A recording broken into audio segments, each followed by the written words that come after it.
In the years following the collapse of the Soviet Union, the streets of many Russian cities became a battlefield of a different kind.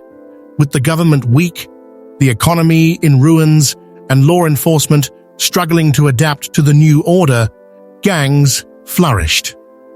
These groups filled the vacuum left behind by collapsing structures of power, and for ordinary people, survival became a daily challenge.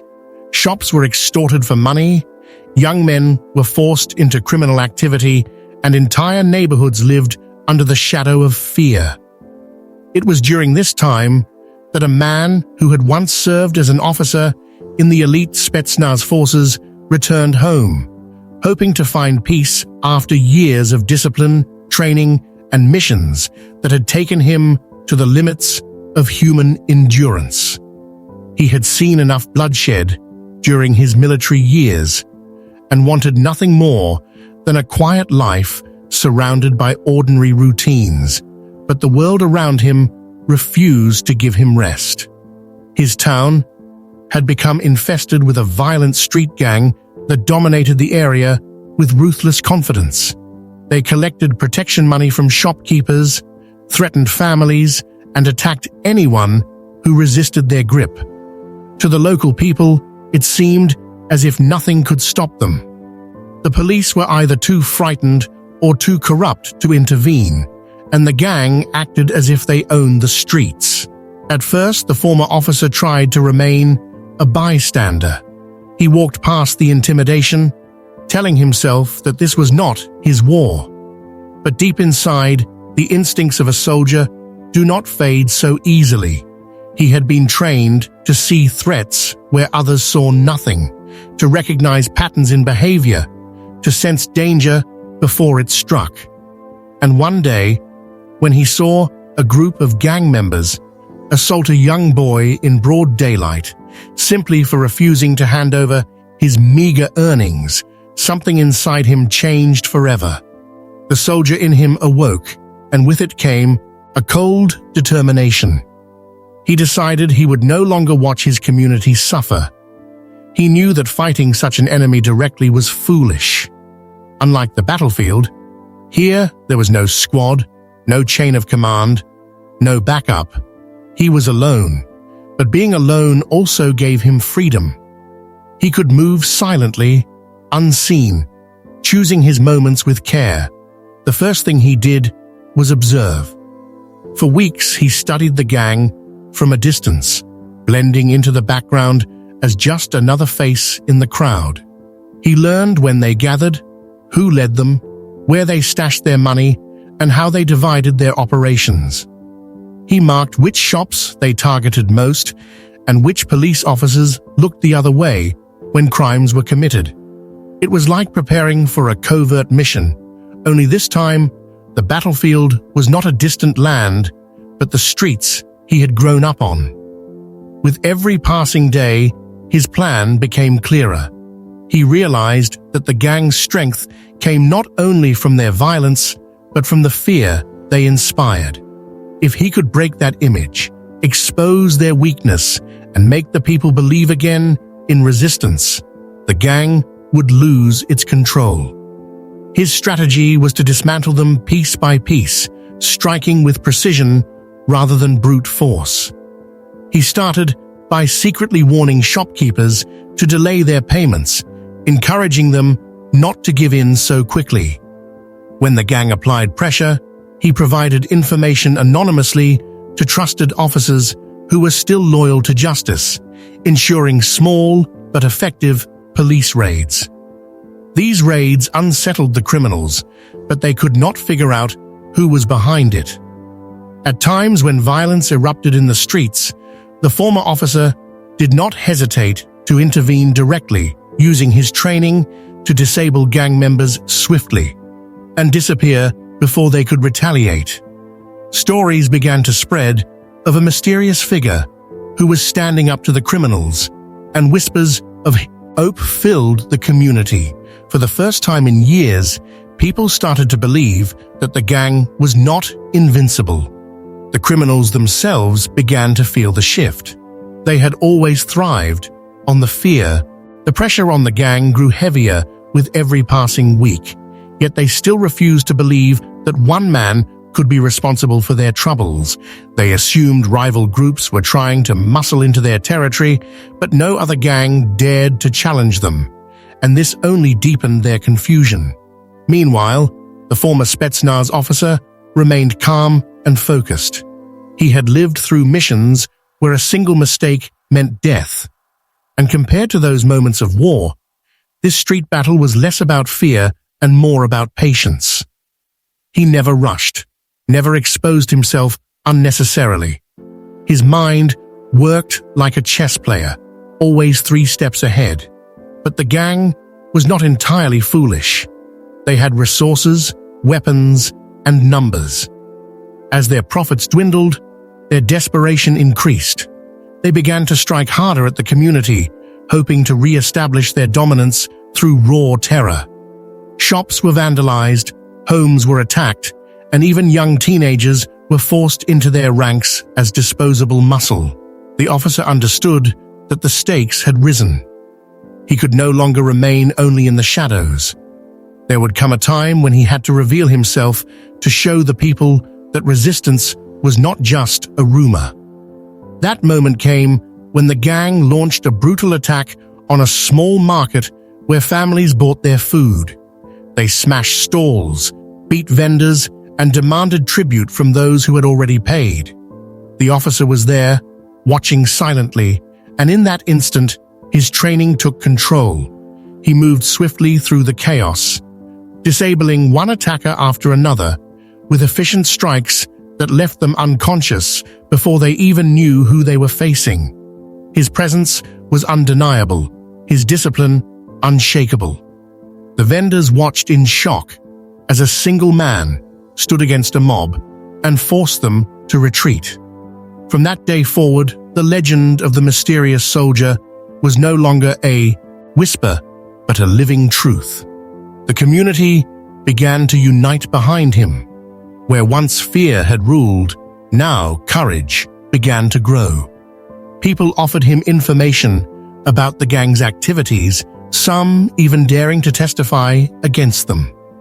With every piece of intelligence, he tightened his grip on the criminals, cornering them into mistakes. The gang leaders, however, were enraged. They declared that they would find the man responsible and make an example of him. They brought in more dangerous weapons, plotted ambushes, and even tried to track him through informants in the police force. But the officer's experience in counterintelligence made their attempts futile. He knew how to vanish, how to mislead, and how to create traps of his own. It became a battle of wills, discipline against recklessness, patience against violence. As the months passed, the gang's empire began to collapse. Leaders were arrested one by one, their operations disrupted, their reputation shattered. No longer were they seen as untouchable. Their own members began to desert, fearing both the law and the silent warrior who haunted them. Still, the officer was not driven by vengeance. He did not enjoy their suffering. For him, this was a mission to restore balance, to give back safety to the people who had been forced to cower for too long. He acted not as a vigilante, but as a guardian, using his skills not for personal gain, but for the survival of his community. The final confrontation came when the remaining gang members gathered in an abandoned warehouse on the edge of the city, preparing one desperate strike to reclaim their power. The officer, through his network of grateful citizens, learned of their plan. He moved in the night, not with brute force, but with strategy. He sabotaged their weapons, cut their communications, and left them disoriented. When the police finally arrived, guided by his anonymous tire, the gang was broken, too weak and scattered to resist. It was over. The streets that once echoed with violence now began to breathe freely. Shops reopened, families walked without fear, and children When the last remnants of the gang were taken away in handcuffs, a heavy silence fell over the city. It was the kind of silence people had not heard in years, a silence free from shouts of intimidation, smashing glass, or late-night gunfire.